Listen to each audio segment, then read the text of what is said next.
Hello साथियों, स्वागत है आपका हमारे अपने यूट्यूब चैनल अजीत आर्ट और क्लासेस पे। जैसा कि हमने इससे पहले की जो क्लास आपको हमने बताई थी और जोगी मारा से रिलेटेड भाग 1 भाग 2 में हमने सारी जानकारी आप लोगों को दे दी थी कि जोगी मारा से क्या क्या उपलब्धियां मिली हैं। ठीक है, कौन कौन से चित्र कहाँ कहाँ पे बने हुए हैं और किन धर्मों से संबंधित है, सारी जानकारी आप लोगों को एक एक पॉइंट करके हमने दे दी थी। आने वाली जो आगे की जो क्लास है आपकी, ठीक है, या आने वाली जो गुफाएं हैं वो ज़्यादातर आपकी बौद्ध धर्म से रिलेटेड है जैन धर्म से ऐसा नहीं है। लेकिन अब यहाँ पे कहने के सबसे जो मेन पॉइंट है, बौद्ध धर्म जान लेते हैं, उसी का आज हम टॉपिक लेकर के आए हैं, बौद्ध धर्म। तो ये आप लोगों के लिए बहुत ही महत्वपूर्ण है, इसके बारे में आप जानकारी ले लीजिए, लिख भी लीजिए, नोट भी कर लीजिए।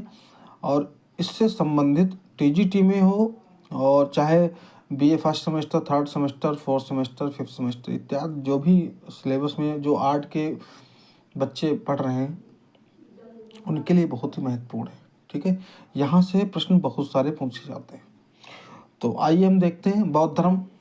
ठीक है, सभी लोग नाम सुने होंगे, इसके बारे में हम सारी चर्चाएं करते हैं आज के पहले क्लास में।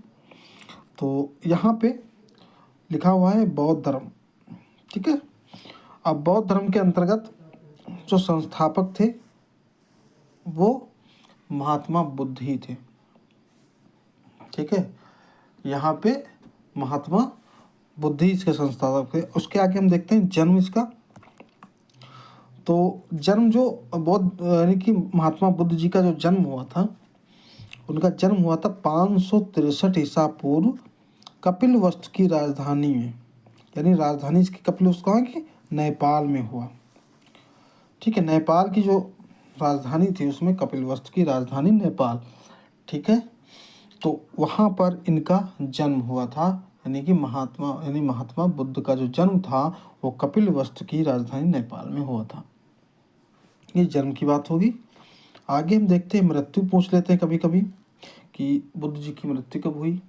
तो मृत्यु जो हुई थी वो 483 ईसा पूर्व कुशीनगर देवरिया। और ये देवरिया जो है उत्तर प्रदेश यानी कि बिहार और आपके उत्तर प्रदेश का ये बॉर्डर है। ठीक है, ये कुशीनगर देवरिया वहीं पे पड़ता है जहाँ पे बिहार स्टार्ट होता है और उत्तर प्रदेश का एंड होता है। बिहार और उत्तर प्रदेश का जो बॉर्डर है उसी लास्ट जो जिला है वो कुशीनगर देवरिया के नाम से जाना जाता है। ठीक है, तो ये मृत्यु वहाँ पे हुई थी इनकी 483 ईसा पूर्व में।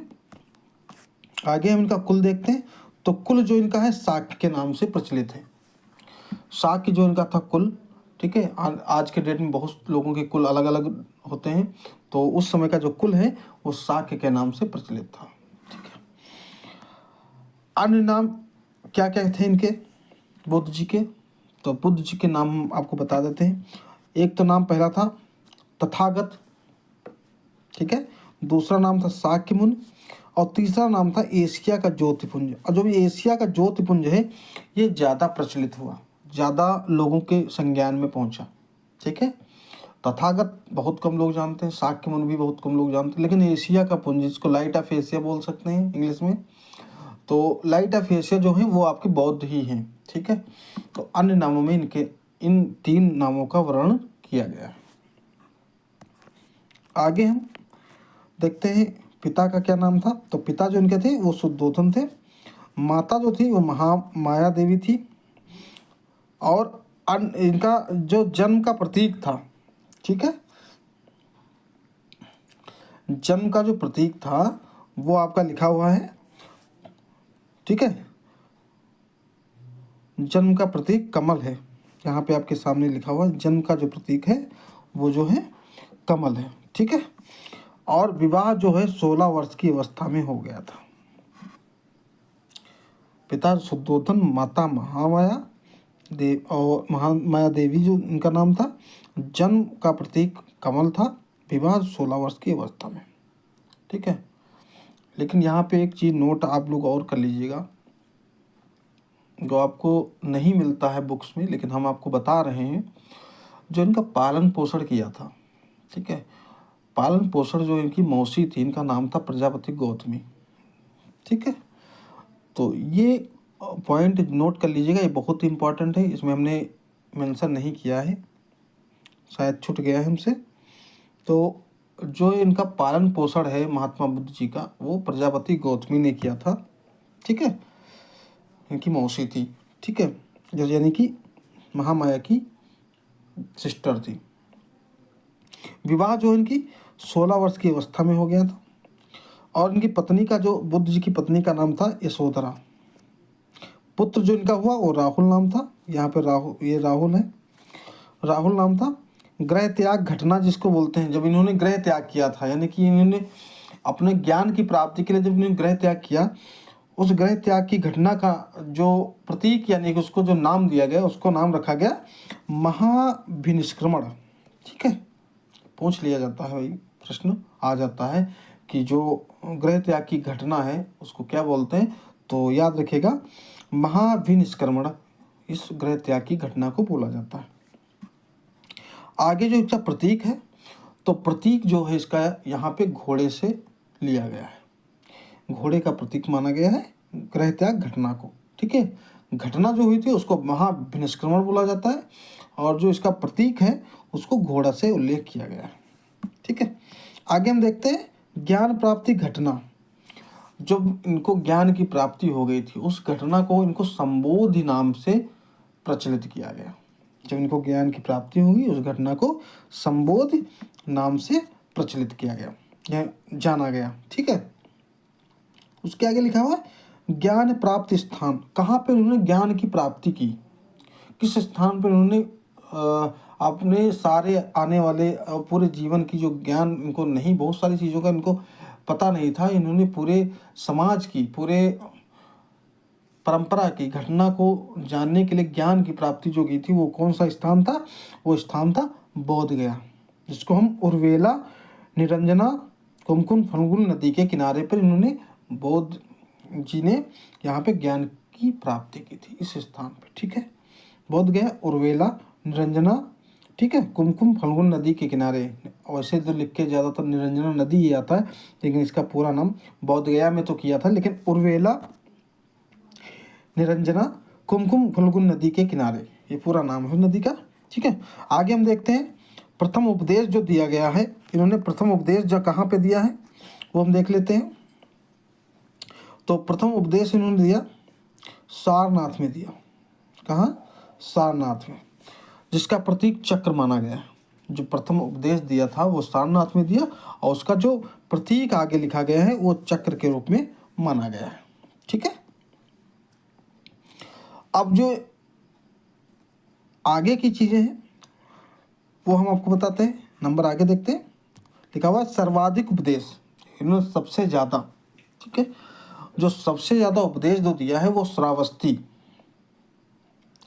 जो कि उत्तर प्रदेश का एक जिला है, ठीक है, श्रावस्ती में दिया इन्होंने।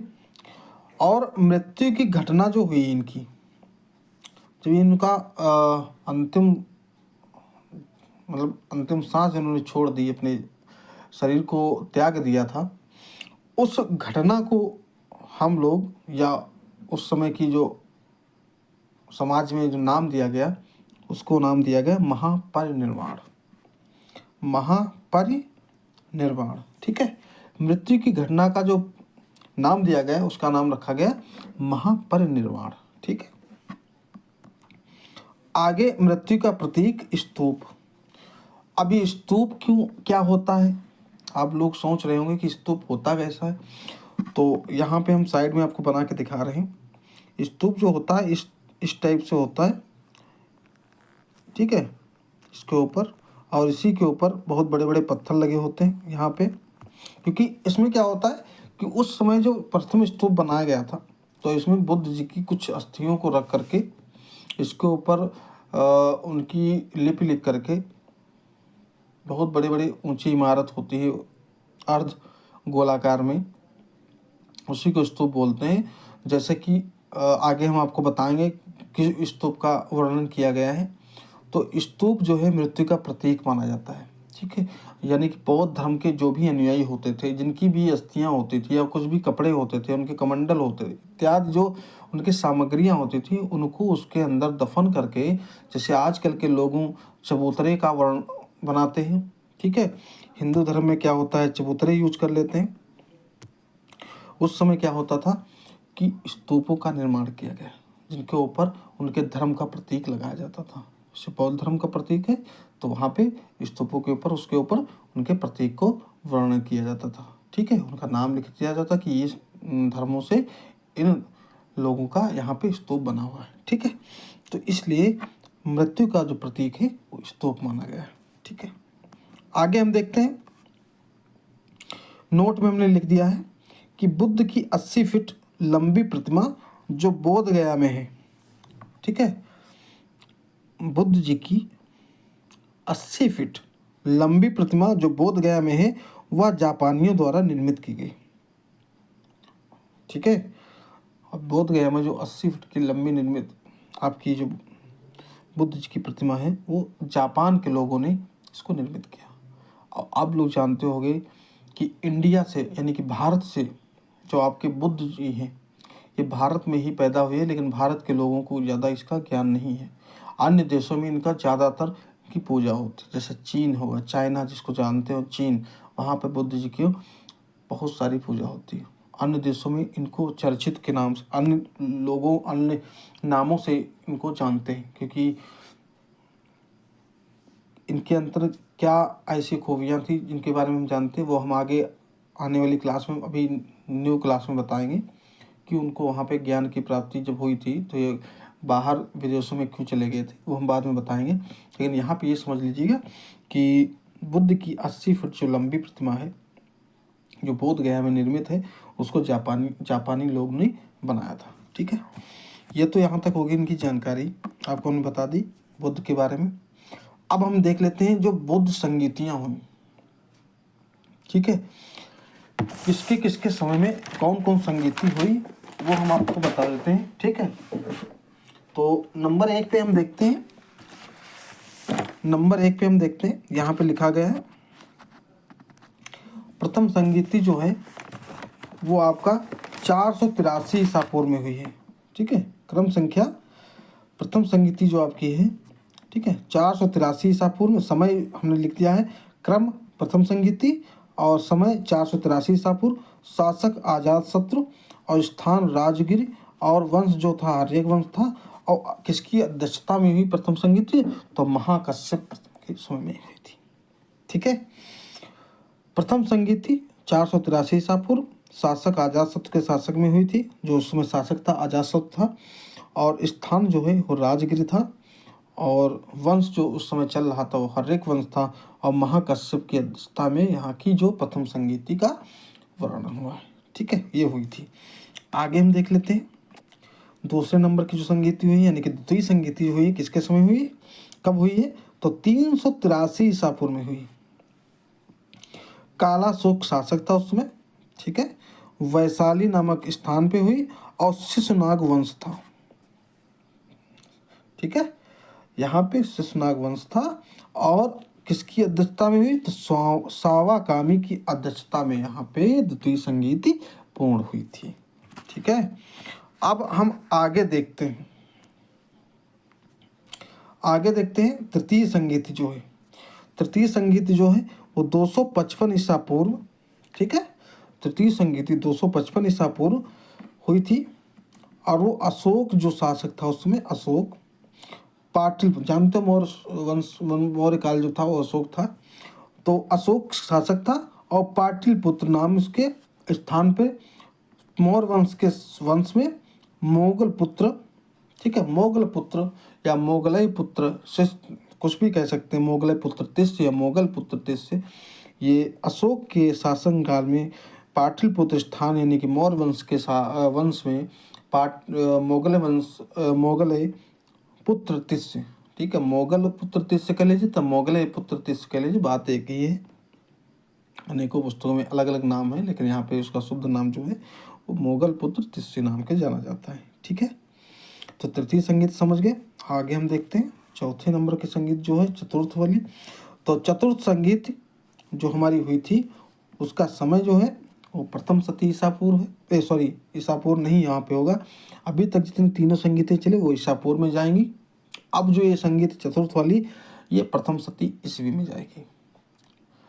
ठीक है, ये प्रथम सती ईस्वी यानी शुरुआती का प्रथम ईस्वी चल रहा था। उस समय राजा जो शासक था वो कनिष्क था, लिखा हुआ है कनिष्क था, और स्थान जो था वो कुंडनवन कश्मीर था।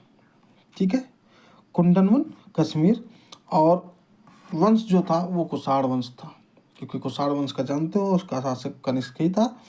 और किसकी अध्यक्षता में यहाँ पे संगीत चतुर्थ हुई, तो वसुमित्र अश्वघोष। ये चतुर्थ संगीत जो है वो प्रथम सती ईस्वी कनिष्क शासक के यानी कनिष्क राजा के समय में कुंडन वन कश्मीर जो स्थान था उस समय कुषाण वंश के शासन काल में, ठीक है, वसुमित्र अश्वघोष के अध्यक्षता में ये संगीत पूरी की गई। ये चौथी संगीत थी। और आप सभी को एक बात बताना चाहेंगे कि जो प्रमुख जो बौद्ध संगीतियाँ हुई हैं इनमें 4 ही संगीतियाँ हुई। ठीक है, प्रथम द्वितीय तृतीय चतुर्थ। अब चारों संगीतियों में अलग अलग समय है और अलग अलग शासक हैं, अलग अलग स्थानों पे, अलग अलग वंशों में, अलग अलग अध्यक्षताओं के अंतर्गत सारी संगीतियाँ हुई। हमने आपको एक एक करके समझा दिया है, ये नोट कर लीजिएगा, ये बहुत इंपॉर्टेंट है। टीजीटी में तो आना ही आना है, पूछेंगे जरूर, ये कहीं ना कहीं से कुछ भी आ सकता है। आगे हम देख लेते हैं क्या लिखा हुआ है। आगे लिखा हुआ है यहाँ पे नोट में देखते हैं क्या लिखा है। तो नोट में लिखा हुआ है चतुर्थ बौद्ध संगीति के बाद बौद्ध धर्म 2 भागों में बट गया। ठीक है, जो चौथी हमारी बौद्ध संगीत हुई है उसके बाद जो बौद्ध धर्म था, ठीक है, वो 2 भागों में बटा है। यानी कि जब बुद्ध जी की मृत्यु हो गई थी उनके बाद उनके अनुयायी जो थे यानी कि उनकी जो पूजा प्रतिष्ठा करते थे और उसके बाद पूजा प्रतिष्ठा होने के बाद, लेकिन हुआ क्या कि जब चतुर्थ संगीत हुई प्रथम सती ईस्वी में राजा कनिष्क के समय में कुंडन कश्मीर में, ठीक है, तो उस समय क्या हुआ कि ये बौद्ध धर्म जो है 2 भागों में बट गया। पहला जो था वो हीनयान जिसमें पाली भाषा का वर्णन किया गया है, और दूसरा महायान शाखा जिसमें संस्कृत भाषा का वर्णन किया गया है। ठीक है, अब हीनयान महायान क्या होता है वो हम आपको अगली क्लास में बताएंगे। हीनयान क्या होता है, महायान क्या होता है, और हीनयान के अंतर्गत किन चीज़ों का वर्णन किया गया है, महायान शाखा के अंतर्गत किन चीज़ों का वर्णन किया गया है। ठीक है, इतना अभी आप लोग नोट कर लीजिए कि हीनयान के अंतर्गत पाली भाषा का वर्णन किया गया है और महायान शाखा के अंतर्गत संस्कृत भाषा का वर्णन किया गया है। ठीक है, ये आपका बौद्ध धर्म बहुत ही बड़ा है जहाँ से बहुत ही मोस्ट क्वेश्चन पूछे जाते हैं। जितनी क्लास हमने आज को आपको पढ़ाई है शायद कल भी इससे ज़्यादा बड़ी हो जाए, लेकिन हाँ ये जो हम आपको पॉइंट वाइज पॉइंट लिखवा रहे हैं ये बहुत ही इम्पॉर्टेंट है आप लोगों के लिए। ठीक है, कहाँ से किस पॉइंट से आपका प्रश्न आ जाए टीजीटी में। ठीक है, तो उम्मीद है कि आप लोगों को जो हमने आज की क्लास बौद्ध धर्म से रिलेटेड दी है वो आप लोगों को समझ में आई होगी। और अगली क्लास जो है इसकी बौद्ध धर्म का सेकंड पार्ट यानी भाग 2 में हम आप लोगों को सारी जो चीज़ें होंगी वो हम लेकर के आएंगे, उसके बारे में सारे समझाएंगे। ठीक है, और उसके बाद आपका जो है स्टार्ट होगा अजंता। ठीक है, जो बौद्ध धर्म से रिलेटेड है, बहुत इम्पॉर्टेंट गुफा है। लेकिन पहले बौद्ध धर्म को समझ लेते हैं कि बौद्ध धर्म है क्या, कहाँ से स्टार्ट हुआ, किन किन चीज़ों से पनपा है, कैसे हुआ, कौन से महायान शाखा में क्या क्या हुआ है। ठीक है, तो ज़्यादा से ज़्यादा आप लोग वीडियो को शेयर करिए। ठीक है, आप लोग वीडियो को शेयर नहीं कर रहे हैं और ज़्यादा से ज़्यादा लोगों को जुड़वाइए। ठीक है, आने वाले समय में आपको जल्दी से ही सेमेस्टर वाइज क्लास भी मिलेगी। ठीक है, और कोशिश करिए कि इन चीज़ों को नोट करिए जिससे कि आपको पढ़ने में कोई दिक्कत ना हो।